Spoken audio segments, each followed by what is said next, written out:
እንደ አብዛኛው የፈጠራ ስራ ምን ውስጥ እንደዚህ አይነት ውስጥ እንደገባ እንደ አብዛኛው ሰው እሱም ጥሩ የትምህርት ህይወት አልነበረው። ቶማስ ኤዲሰን ትምህርት ቤት ውስጥ ያሳለፈ አጠቃላይ ጊዜ 3 ወር ብቻ ነው። እድሜው እያደገ ራሱን እያወቀ ሲመጣ ራሱን በራሱ መቻል ጀመረ እና ምን ያደርግ ነበር? የተለያዩ ጋዜጦችንና ከረሜላዎችን የተለያዩ ባቡር ጣቢያዎች ጋር እየሄደ ይሸጥ ነው። እንግዲህ እዚህ ባቡር ጣቢያ ውስጥ ነው አሁን የምናውቀው ቶማስ ኤዲሰን የተፈጠረው ትልቁ ታምሬት። ምን ይሆናል? አንድ ቀን አንድ ህጻን ልጅ እዚህ ባቡር ጣቢያ የባቡር ሀዲድ ላይ ባቡር መንገድ ላይ ይጫወታል። የተለያዩ ግዛቶች ላይ መስራት ብቻ አልነበረም። አጋጣሚ አንድ በጣም ትልቅ ተቋም ጆይን አደረገ። ዌስተርን ዩኒየን የሚባል አንድ ትልቅ ተቋም። ዌስተርን ዩኒየን ማለት አሁን በገንዘብ ኤክስቼንጅ ታውቁታላችሁ አይደል? አሁን ገንዘብን በመለወጥ ነው የሚታወቀው። ያኔ ግን መረጃ የቴሌግራፊ ሳይት ነበር። መረጃ በመስጠት መረጃ ትራንስፈር በማድረግ የሚታወቅ ተቋም ነው። ግን ደግሞ በጊዜው መጥፎ የተባለ ስራ ነው። ምንድነው? ለምን የቮቲንግ ማሽን አልሰራም? የምርጫ ማሽን፣ ይሄ የአጠቃላይ ምርጫ ሳይሆን ፓርላማ ላይ ታችሁ ከሆነ የሆነ ነገር ሲወጣ እጅ ነው አይደል የሚወጣው? እሺ እምቢ የምትሉት በእጅ ነው። ለምን እንደዛ ከሚሆን ቁጭ አድርጋችሁ ለምን በተን አንሰጣችሁ? እሺና እምቢ የምትሉበትን መንገድ ለምን አናውቅም ማለት። ቶማስ ኤዲሰን አዲስ ነገር ኢኖቬት አላደረገም። ቶማስ ኤዲሰን ኢምፕሩቭ ነው ያደረገው ይሉታል። ምክንያቱም ብዙ የፈጠራ ስራዎቹ ሲታዩ ወደ ኋላም ወደፊትም ተደርገው ሲታዩ አብዛኞቹ የነበረው ላይ ነው የሆነ ነገር የጨመሩ። ሌላ ቋም ማለት ነው። አሁን ይቺን አሳይዙ ድምጽ ሪከርድ የሚያደርግን ማሽን ያስታወቀን ራሱ ነው። አሁን ቪዲዮ ብለን የምናውቀው በዛን ጊዜ ሙቪንግ ኢሜጅ ወይ ደግሞ ሙቪንግ ፒክቸር የሚንቀሳቀሱ ስዕሎች ማለት እነዚህን ሁለቱ ነገር ያስተዋወቀን ቶማስ ኤዲሰን። በጣም በሚገርማችሁ ሁኔታ ሌላ ነገር ላይ እንኳን ክሬዲት ባሰጡት ሆሊውድ የሚባለው ኢንዱስትሪ እንዲነሳ ትልቁ ሚና የተጫወተው ቶማስ ኤዲሰን።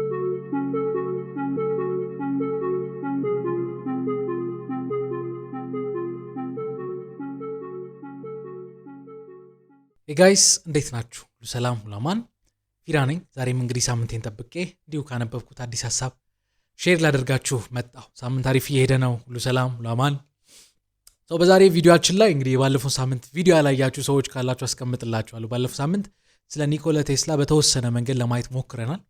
በዚህኛው ሳምንት ደግሞ ስለ ኒኮላ ቴስላ ካወራን ብዙ ጊዜ ማውራት የምንጠራው አንድ ስም አለ which is ቶማስ ኤዲሰን እና ቶማስ ኤዲሰን ከእውነት ነው ከኒኮላ ቴስላ ጋር ተገናኝቶ በብዙ መንገድ ሊነገር ይችላል። ግን ደግሞ ራሱን የቻለ እሱም የራሱን ስም ያለው የራሱን ስራ የሰራ የራሱን ሌጋሲ ጥሎ ያለፈ ሰው ነው። ቶማስ ኤዲሰን ማን ነው? ምን አይነት ስራዎችን ሰራ? ምንስ ነገር ጥሎ አለፈ? ስለ ቶማስ ኤዲሰን ብዙ ጊዜ ሰዎች ሲያወሩ ስለምን ያወራሉ የሚሉትን ነገሮች በተወሰነ መንገድ ካነበብኩት ሼር አደርጋችኋለሁ። ለዚህ ቻናል ግን አዲስ ከሆናችሁ የቻናል በዋናነት ከመጽሐፍ ጋር የሚገናኙ ሀሳቦችን የምናነሳበት ቻናል ነው። እንደዚህ አይነት ኮንተንት ከተመቻችሁ ቪዲዮም ስለቅ እንዲደርሳችሁ ሰብስክራይብ እንዲሁም የደወል ምልክት በመጫን ቤተሰብ መሆን ትችላላችሁ። ቶማስ ኤዲሰን ማን ነው? የቶማስ ኤዲሰንን ታሪክ ለመረዳት እንግዲህ ሁሌ እንደምናደርገው አንድ ሰው በደንብ ለማወቅ ውልደቱ እንዴት ነው እድገቱ እንዴት ነው የሚሉትን ነገሮች ማወቅ አስፈላጊ ነው። ቶማስ ኤዲሰን ተወልዶ ያደገው አሜሪካ ውስጥ ኦሃዮ በምትባል ግዛት ውስጥ ነውና ግን እንደ አብዛኛው እንግዲህ ይሄን ነገር ሳነብ አብዛኛው እንደዚህ ናቸው እንዴ ብዬ አልኩኝ። ምክንያቱም እንደ አብዛኛው የፈጠራ ስራ ምን ውስጥ እንደዚህ አይነት ውስጥ እንደገባ እንደ አብዛኛው ሰው እሱም ጥሩ የትምህርት ህይወት አልነበረው። ምክንያቱም ቶማስ ኤዲሰን ትምህርት ቤት ውስጥ ያሳለፈ አጠቃላይ ጊዜ 3 ወር ብቻ እና ለ3 ወር ያህል ትምህርት ቤት ገባ። ከ3 ወር በኋላ አንድ ታዋቂ ታሪክ አለው አይደለ? ምናልባት ይሄን ታሪክ ሰምታችሁ ከሆነ አላውቅም። አስተማሪው ልጅሽ ፈጣን አይደለም ስሎ ነው፣ ደጋግሞ ካልተነገሩ አይገባውም፣ እሱም ከገባው ነው ብሎ ለእናቱ ይነግራታል። እና እናቱ ለልጁ ሞራል ተጠንቅቃ ይመስለኛል ወስዳ እቤት ውስጥ አስተምሯለች። እና ቶማስ ኤዲሰን አብዛኛውን ጊዜውን ያሳለፈው ከእናቱ ጋር ነው። እናቱ እጅ ላይ ነው ብዙ ነገሮችን የተማረው። ግን ከዛ ያለፈ ቶማስ ኤዲሰን ገና በልጅነት የጆሮ ህመም ነበረበት። ይሄ ጆሮ በደንብ የመስማት አቅም አልነበረውም እና ምናልባት ያም ነገር ተጨምሮ ሊሆን ይችላል ብዬ አሰብኩኝ እኔ ትምህርት ላይ ጥሩ እንዳይሆን ያደረገው። ግን በቃ ቶማስ ኤዲሰን ህይወቱ በዛ ነበር ያለፈው። ግን እድሜው እያደገ ራሱን እያወቀ ሲመጣ ራሱን በራሱ መቻል ጀመረ እና ምን ያደርግ ነበር? የተለያዩ ጋዜጦችንና ከረሜላዎችን የተለያዩ ባቡር ጣቢያዎች ጋር እየሄደ ይሸጥ ነበር። እና እንግዲህ እዚህ ባቡር ጣቢያ ውስጥ ነው አሁን የምናውቀው ቶማስ ኤዲሰን የተፈጠረው ትልቁ ታምሬ የተፈጠረው። ምን ይሆናል? አንድ ቀን አንድ ህጻን ልጅ እዚህ ባቡር ጣቢያ የባቡር ሀዲድ ላይ ባቡር መንገድ ላይ ይጫወታል እና ከጀርባው ባቡር እየመጣ ነበር። ልጁ አላየው። የ3 ዓመት ልጅ ማለት ህጻን ልጅ እና ቶማስ ኤዲሰን እየሮጠ ይሄ ልጅ ባቡሩ ያድነው እና ሲያድነው በቃ ሰው ጉድ ይላል። ሰው ጉድ ካለው መሃል አንደኛው አባቱ ደግሞ አጋጣሚ የዛ የባቡር ስቴሽን ወይ የዛ የባቡር ጣቢያ ኃላፊ ነበር እና እንደ ምስጋና ብሎ በቃ ለምን ይሄችን ብቻ ተሸጣለና ላሰልጥንህና እዚህ ስራ ልስጥህ ብሎ ቴሌግራፊ ያሰለጥኗል። ቴሌግራፊ ማለት እንግዲህ በዛን ጊዜ ቴሌፎን አልነበረም፣ ስልክ አልነበረም፣ በኮድ ነበር መልእክት የሚሄደው የሚመጣው። ያንን ቴሌግራፊ እንዴት ዲኮድ ማድረግ እንዳለበት ያስተምራል። እንዴት መልእክት ማስተላለፍ እንዳለበት ይነግረውና ለትንሽ ጊዜ እዛ ይሰራል። በጣም በሚገርማችሁ ሁኔታ ሂወዝ በጣም አክቲቭ ነበር። ደግሞ ከዛ ከቴሌግራፊም በጣም ፍቅር ያዘ። በቃ አብዛኛውን ጊዜ እዛ ላይ ያሳልፋል። አኩሬት የሆኑ መረጃዎችን በማስተላለፍ ይታወቅ ነበር። ይሄ ነገር ትልቅ እድል ሰጠው። በተለያዩ የአሜሪካ ግዛቶች ላይ የሄደ ቴሌግራፊ ላይ ሰርቷል። ፕላስ ካናዳም እስከመሄድ ድረስ ማለት እዚህ ላይ የመስራት እድል አግኝቷል። በጣም በሚገርማችሁ ሁኔታ ግን እዛ ላይ ብቻ አይደለም የሚቆየው። ቶማስ ኤዲሰን በጣም ከሚነገርለት ኢኖቬሽኑ መካከል የመጀመሪያውን የፈጠራ ስራ ሲሰራ የጀመረው ከዚህ ነው፣ ከቴሌግራፊ። ያንን ቴሌግራፊ ኢምፕሩቭ አድርጎት ነበር። እንዴት ካላችሁ የተለያዩ ግዛቶች ላይ መስራት ብቻ አልነበረም። አጋጣሚ አንድ በጣም ትልቅ ተቋም ጆይን አደረገ። ዌስተርን ዩኒየን የሚባል አንድ ትልቅ ተቋም። ዌስተርን ዩኒየን ማለት አሁን በገንዘብ ኤክስቼንጅ ታውቁታላችሁ አይደል? አሁን ገንዘብን በመለወጥ ነው የሚታወቀው። ያኔ ግን መረጃ የቴሌግራፊ ሳይት ነበር። መረጃ በመስጠት መረጃ ትራንስፈር በማድረግ የሚታወቅ ተቋም ነበር እና እዛ ይገባል። እዛ መግባቱ ለሱ በጣም ትልቅ ፕሪቪሌጅ ነበር። ጊዜ አገኘ፣ እርሱም ፍሪደም አገኘ እና ብዙ ነገሮችን ኢምፕሩቭ የማድረግ አቅም አገኘ እና ከሰራቸው ነገሮች መሃል በቴሌግራፊ በኮድ በአንዴ ከ2 እስከ 4 የሚሆኑ መልእክቶችን በአንድ ጊዜ ማስተላለፍ የሚቻልበት አይነት ሲስተም ፈጠረ። በእኔና በእናንተ ጋር ግሩፕ ሻት እንደማለት ነው። በአንዴ 2-3 መልእክቶችን ማስተላለፍ የሚቻልበትን ሲስተም ፈጠረ። ይሄ የሱ በጣም ታዋቂ የመጀመሪያ የሚባለው ኢኖቬሽን፣ በጣም ትልቅ የሚባልለት ስራው። ሌላ ከሰራቸው ስራዎች መካከል ይሄ ጥሩ የሚባለው ስራ ነው አልኳችሁ አይደል? እዛ ሆኖ ደግሞ አንድ የሰራ በጣም መጥፎ የሚባል ስራ ነበር። መጥፎ አይደለም ግን ደግሞ በጊዜው መጥፎ የተባለ ስራ ነበር። ምንድነው? ለምን የቮቲንግ ማሽን አልሰራም? የምርጫ ማሽን፣ ይሄ የአጠቃላይ ምርጫ ሳይሆን ፓርላማ ላይ ታችሁ ከሆነ የሆነ ነገር ሲወጣ እጅ ነው አይደል የሚወጣው? እሺ እምቢ የምትሉት በእጅ ነው። ለምን እንደዛ ከሚሆን ቁጭ አድርጋችሁ ለምን በተን አንሰጣችሁ? እሺና እምቢ የምትሉበትን መንገድ ለምን አናቅም ማለት። እንግዲህ የአሜሪካ ፓርላማ የአሜሪካ ኮንግረስ ይህን ነገር አልወደደውም። ምክንያቱም ፖሊሲ ስለሆነ የሚወሰነው አንዳንድ ጊዜ ይሄ መዘግየቱ ለነሱ ጥቅም ነው እና ምርጫ ሲሰጥ ቆይ ላስብበት እየተባለ 1 ቀን 2 ቀን ሲቆይላቸው አንዳንድ ሎቢ ደግሞ የሚባሉ ሰዎች አሉ፣ ገንዘብ እየከፈሉ ሀሳብ ለማስቀየር ይሞክሩ። ለነዚህ በጣም ጥሩ ጥቅም ስለነበረው እንዴትም ብሎ ግርግር ፈጥሮ ያቺ የፈጠራ ስራ ፌል እንድታደርግ አድርጓት። አሁን ልክ እንደ የአውሮፓ ዩኒየኖች የሚጠቀሙበት ሲስተም የሆነ ፖሊሲ ላይ ቮት ሲያደርጉ እሺ እምቢ ይላሉ። በቃ እንደዛ አይነት ነገር ማለት የፈጠሩ እና ያኔ የህይወቱን ትልቅ ትምህርት እንደተማረ ይናገራል። ምንድነው? አንድን አሪፍ የፈጠራ ስራ ስለፈጠራችሁ ብቻ ይሸጣል ማለት አይደለም። የሰውን ፍላጎት ከዛ ጋር ማች ማድረግ ነበር። በጣም አሪፍ ስራ ነው፣ ግን ከፍላጎቱ ጋር ማች አላደረገም እና ፌል ያደርግበታል። እና ይህ ነገር ትንሽ አድቫንስ እየሆነለት ሲመጣ ከዌስተርን ዩኒየን ይለቅና ከዛ ደግሞ በጣም ትልቅ የሚባለው ሌላኛው ሶስተኛውን ታዋቂ ስራ ይሰራል። ምንድነው ይህ ስራ መሰላችሁ? ደሴም የቴሌግራፊን ኮንሰፕት ይጠቀምና የስቶክ ዋጋ ወይ ደግሞ የተለያዩ የአክሲዮኖች ዋጋ በየቀኑ አፕዴት የሚያደርግ አዲስ ፈጠራ ስራ ይሰራል። ደሴም ነው የቴሌግራፊ አይነት ነው፣ መረጃ ነው የሚልከው። ግን ይሄኛው ስፔሲፊካሊ አንድ ስራው የስቶኮችን ዋጋ የነገር ማለት በነገራችን ላይ አሁን የተለያዩ ዜናዎች ላይ አይታችሁ ከሆነ እንግዲህ እኛ ሀገር አልተለመደም። ስቶክ ማርኬት ሲመጣ በደንብ እናውቀው ይሆናል። የውጭ ሀገር ዜናዎች ላይ አይታችሁ ከሆነ የተለያዩ ተቋሞች የተለያዩ ስቶኮች ምን ያህሉ ከፍ አለ፣ ምን ያህል ፐርሰንት ዝቅ አለ ብሎ የሚያሳዩ ማለት ያንን በራሳቸው ጊዜ በራሳቸው ሲስተም ኢኖቬት አደረገ። ይሄ በጣም ትልቅ ስኬት አመጣለት። በዚያን ጊዜ ለቶማስ ኤዲሰን ከተለያዩ ስራዎች ጋር ተደምሮ ወደ $40,000 እንዲያገኝ ምክንያት ሆኖታል። እና ቶማስ ኤዲሰን ያንን ብር አላባከነውም። ያችን ብር ወሰደና እሱ የራሱን ላቦራቶሪ ክሬት ያደርጋል። እንግዲህ እዚህ ላብ ውስጥ ነው ብዙ ታምሮች የተፈጠሩት። ምን አይነት ነገር ተፈጠረ? ቶማስ ኤዲሰን የሰራቸው በጣም ትልቅ ስራዎች አሉ። ለምሳሌ መጀመሪያው አንድ አሌክዛንደር ግራምቤል የሚባል በጣም ታዋቂ ሰው ነበር። ቴሌፎን አሁን እኔና እናንተ የምናወራበት እኔና እናንተ እንኳን የድሮ ሰዎች እንዴት እንበለው ብቻ በየገመዱ ቴሌፎን ክሬት ያደረገ ሰው ማለት እሱ ያንን ክሬት ሲያደርግ እሱ ማን ነው ቶማስ ኤዲሰን ደግሞ አዲስ ሐሳብ መጣለት። ምን አይነት ሐሳብ መሰላችሁ? ለምን ያቺን ሲስተም በተወሰነ መንገድ ቀየር አድርጌ ለምን ድምጽ ሪከርድ የሚያደርግ ፎኖግራፊ የሚባል ማሽን ክሬት አላደርግም ማለት። ለመጀመሪያ ጊዜ ሰዎች የራሳቸውን ድምጽ ቀርተው መልሶ የሰሙት በቶማስ ኤዲሰን ምክንያት። ይሄ በጣም ትልቅ ኢኖቬሽን፣ በጣም ትልቅ ስራ። እንግዲህ ቶማስ ኤዲሰንን የሚጠሉ ሰዎች ምን ይሉታል መሰላችሁ? ቶማስ ኤዲሰን አዲስ ነገር ኢኖቬት አላደረገም፣ ቶማስ ኤዲሰን ኢምፕሩቭ ነው ያደረገው ይሉታል። ምክንያቱም ብዙ የፈጠራ ስራዎቹ ሲታዩ ወደ ኋላም ወደፊትም ተደርገው ሲታዩ አብዛኞቹ የነበረው ላይ ነው የሆነ ነገር የጨመሩት እና ይህ በዚህ ምክንያት ቶማስ ኤዲሰን እንዳልኳቸው አሁን ከኒኮላ ቴስላ ከተለያየ ስም ተነስተው ቢዝነስማንም ስለነበር ስሙን ለማጥፋት ብዙ ሰዎች ይሞክራሉ። እውነት ነው አይደለም እዛ ውስጥ አንገባም፣ ግን ይባላል። ያነበብኩት እንዲሁ ሼር ላድርጋችሁ ብዬ ነው ሐሳብ። ሌላኛው ምን አይነት ስራ ሰራ ካላችሁ ብዙ ጊዜ ቶማስ ኤዲሰን ስሙ የሚጠራው በአምፖል ነው አይደል? አምፖልን ኢኖቬት ያደረገ እንደውም ብዙ ፎቶዎቹ ላይ አምፖል ይዞ እንዲታያል። አምፖልን በጣም በሚገርማችሁ ሁኔታ ከሱ በፊት ዩኬ ውስጥ ኢቨን አሜሪካ ውስጥ የፈጠሩ ሰዎች ነበሩ። ግን የነሱ አምፖል ማክሲመም 2 ደቂቃ 3 ደቂቃ ነበር የሚቆይ።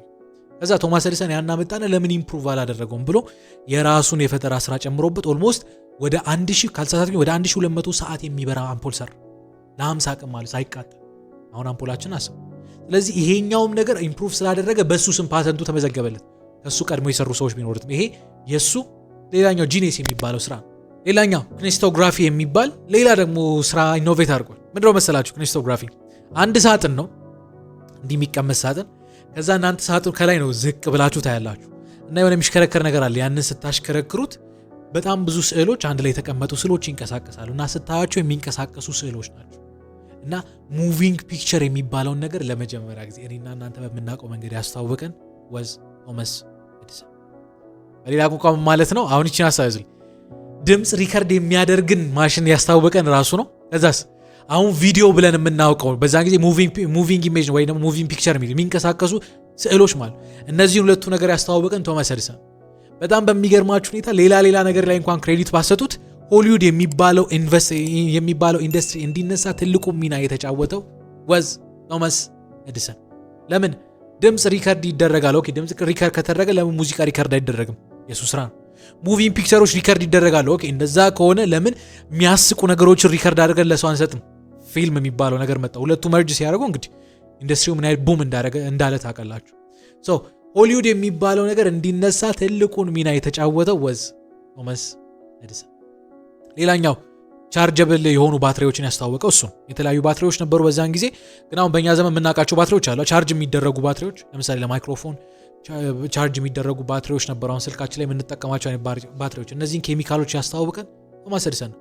በጣም በሚገርማቸው ሁኔታ ቶማስ ኤዲሰን ሲሞት ወደ 1093 የሚሆኑ በሱ ስም የተመዘገቡ ፓተንትድ የሆኑ የፈጠራ ስራዎች ነበሩ። ያን ሁሉ ነገር ያስተዋወቀን ቶማስ ኤዲሰን። ሌላኛው የቶማስ ኤዲሰን ትልቁ ስራ ምንድን ነው ካላችሁ፣ ባለፈው ቪዲዮ ላይ ያወራሁት ዲሲ የሚባለው ወይ ደግሞ ዳይሬክት ከረንት የሚባለው። ዳይሬክት ከረንት ማኔጀብል ነው። በአንድ መንገድ ፍሎ የሚያደርግ ኢነርጂ ነው፣ ግን ሩቅ መንገድ መሄድ አይችልም። ግን በዛ ሰዓት እንዴት ነው ቶማስ ኤዲሰን ይህንን ነገር ሲፈጥር ምን አይነት ሁኔታ ውስጥ ሆኖ መሰላችሁ? በዚያን ዘመን የነበረ ሰው በኩራዝና በሻማ ነበር የሚኖር እና አንድ ቀን አንድ ትልቅ ኢቨንት ኒውዮርክ ውስጥ ሲዘጋጅ ምናል እኔ ሃንድል ላድርገው ብሎ የራሱን የኢነርጂ ስቴሽን ከፍቶ ወደ 400 የሚሆን አምፖሎችን ለመጀመሪያ ጊዜ ያስተዋወቀን አብርቶ ሰውን ጉድ ያስባለ የመጀመሪያ ሰው ቢኖር ቶማስ ኤዲሰን። የራሱን አምፖል የራሱን ኢነርጂ ጀነሬተር ክሬት አድርጎ መሃል ኒውዮርክ ላይ ነው የፈጠረ። ሻማን የምታውቁት ኩራዝ ነው የምታውቁት እናንተ ግን ኖ ከዛ ያለፈ ደግሞ ኢነርጂ እኮ ጀነሬተር ተጠቅሜ ቤታችሁ ላበራላችሁ እችላለሁ ብሎ ያስተዋወቀን ሰው ቶማስ ኤዲሰን። ትልቅ ስራ የሰራ ሰው። ግን ቶማስ ኤዲሰን ምን አይነት ካራክተሮች ነበሩት መሰላችሁ? ምናልባት ይህን ነገር ነግሬያችሁ ከሆነ አላውቅም። ገና በልጅነት የመስማት ችግር ነበረበት እና ብዙ ሰው የሚያወራው ሰው አልነበረም። ይሄን አንዳንዴ እንደ መጥፎ ነገር ያነሱታል። እሱ ግን ለመልካም እድል እንደተጠቀበት ይናገራል። ምክንያቱም አንድ ነገር ላይ ፎከስ አድርጌ ይሰራ ድምፅ ቀርቦ ሰው ካልነገረኝ በቀር ስለማስማመት ስለማልሰማ ፎከስ ለማድረግ ይጠቅመኛል ይል ነበር። እንግዲህ ይሄ የሱ ቃል። ምን አይነት ባህሪ ነበረው ቶማስ ኤዲሰን? ግትር የሆነ ባህሪ ነበረው። ምንድነው ስታበርን፣ ግግም የሚል ነገር። አንድ ነገር ካመነ እንዴትም አድርጎ ማድረግ እንዳለበት የሚያስብ ሰው። አንዳንዴ ከጽናት ጋር ሊገናኝ ይችላል፣ አንዳንዴ ከግትርነት ጋር ሊገናኝ ይችላል። አውርታችሁ ለመግባባት ትቸገሩ ነበር እንዳልኳቸው። የጆሮውን ችግር አለ፣ የሱም ግትር የሆነ አቋም አለ። ሌላኛው ደግሞ ይሄ ግትርነቱ እንግዲህ ታዋቂ ሆነው ከኒኮላ ቴስላ ጋር እንዳጋጨው በጣም ይነገራል። ይሄ እንግዲህ አሜሪካ ውስጥ በጣም የሚነገርለት ነገር። ለምን? ምክንያቱም ይሄ ሰው የሱ ተቀናቃኞች ሲመጡ አብዛኛውን ጊዜ ወይ ክራሽ ሊያደርጋቸው ወይ ሊያጠፋቸው ወይ ከገበያ ሊያጠፋቸው የሚሞክር አይነት ሰው ነው። የቴስላ ግን አልሆነም። የአልሆን ሲል እንስሳቶችን እየወሰደ ምንድነው እየገደለ እያሰቃየ ነው የራሱን ሀሳብ ፕሩቭ ለማድረግ የሞከረው። ስቲል ግን አላሸነፈም።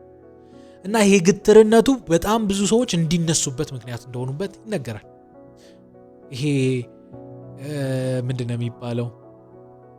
አንዳንድ ጊዜ ሰዎች እሱን ደግሞ የሚደግፉት ሰዎች ምን ይላሉ? በቃ ይሄ የቢዝነስ ባህሪ ነው ደግሞ ብሎ ዲፌንድ የሚያደርጉት ሰዎች አሉ። በቃ ቢዝነስ ውስጥ ነው ያለው ሰውየው። ጥሩ ሊደር ነው፣ ጥሩ ማናጀር ነው። ከምንም በላይ ደግሞ ታለንትን አይቶ የመለየት አቅም አለው። ብዙ ነገሮችን እሱ እንደ ሀሳብ ያመጣል እንጂ ከሆነ ጊዜ በኋላ እሱ ኢኖቬት አያደርግም ነበር።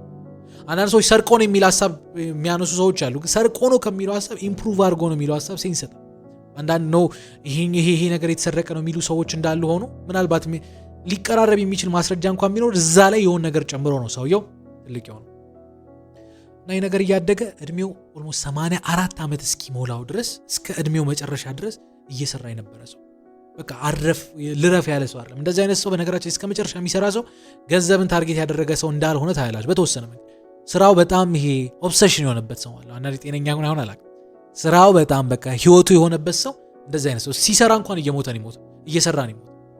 ቅድም እንዳልኳችሁ ከ1000 በላይ በግምት ወደ 1093 የሚሆኑ ፈጠራ ስራዎችን አስተዋውቆ ያለፈ ትልቅ ሰው ነው። ግን እንዳልኳችሁ ጀማሪ ቢዝነሶችን ጎበዝ የሆኑ የፈጠራ ስራዎችን እነሱን ኪል ለማድረግ የሚያደርጋቸው ነገሮች በጣም መጥፎ በሆነ መንገድ እንዲሳል አድርጎታል። ከዛ ውጪ ቁጡ የሆነው ባህሪው ይሄ የሚናገራቸው እልህ ይዞት የሚቆጣ ማንነት ያለው ሰው በጣም የሚቆጣ ሰው ነውና ይሄ ነገሩ መጥፎ የሆኑ ካራክተሮችን ስለውበታል። እነዛ ሁሉ ነገሮች እንዳለው ደግሞ ጥሩ ነገሮችን መስራት የቻለ ሰው ነው። ማን? ቶማስ ኤዲሰን። እኔ እንግዲህ ስለ ቶማስ ኤዲሰን ካነበብኩት ይህ ሀሳብ ቀረልኝ። እናንተስ እንዴት አያችሁት? ስለ ቶማስ ኤዲሰን ምን ታስባላችሁ? ይህንስ ቪዲዮ በምን አይነት መንገድ ተመለከታችሁት? ስለዚህ ቪዲዮ ያላችሁን አስተያየት ከስር ኮመንት ሴክሽን ላይ እንድጽፉልኝ በወንድማዊ ፍቅር ጠይቃችኋለሁ። እስከ መጨረሻው ግን አብራችሁ ስለነበራችሁ ቴንኪው። ቀጣይ ሳምንት እንዲሁ በአዲስ ሀሳብ በአዲስ ቪዲዮ እንገናኛለን። የቀጣይ ሳምንት ሰዎች ይበላል። መልካም ሳምንት።